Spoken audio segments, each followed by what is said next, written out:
A 7-foot-tall bronze statue of Nathaniel Greene was originally on the corner of East Broad Street and Main Street, but was relocated to stand in front of the Upcountry History Museum in 2020.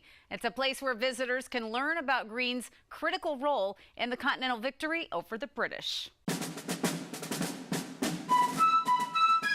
Sarah Wright, the education coordinator at Upcountry History Museum, talks about Nathaniel Greene as one of the most respected generals of the Revolutionary War and a talented military strategist.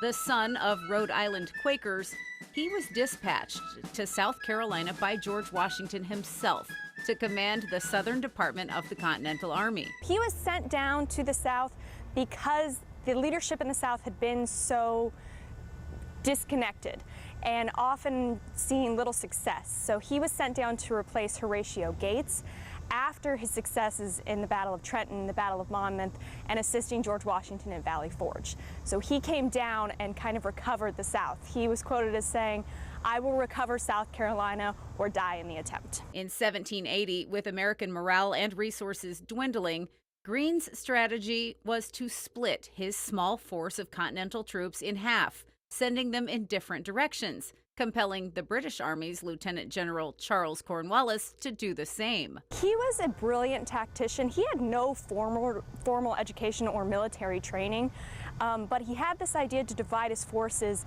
and really run the British into the ground. His strategy was to exhaust people, and he was known for using tactical losses. So he didn't win a ton of battles. He wasn't concerned about that. He was concerned about winning the war. Then Greene called upon the frontiersman Daniel Morgan to put together a militia to take on Cornwallis between the Pacolet and Broad Rivers. That's where American patriots won the Battle of Cowpens. It's certainly one of the biggest battles to turn the tide.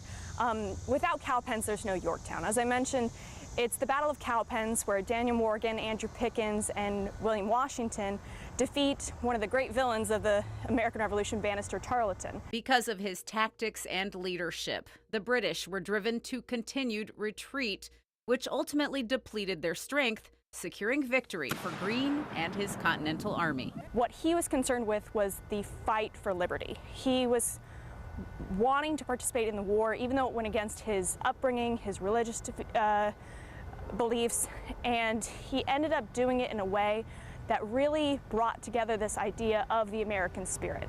Nathaniel Greene named his first son George Washington Greene, and when he passed away in 1786, Alexander Hamilton delivered Greene's eulogy.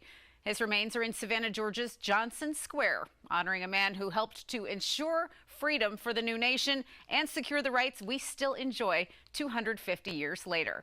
I'm Margaret Burnquist, Fox Carolina News.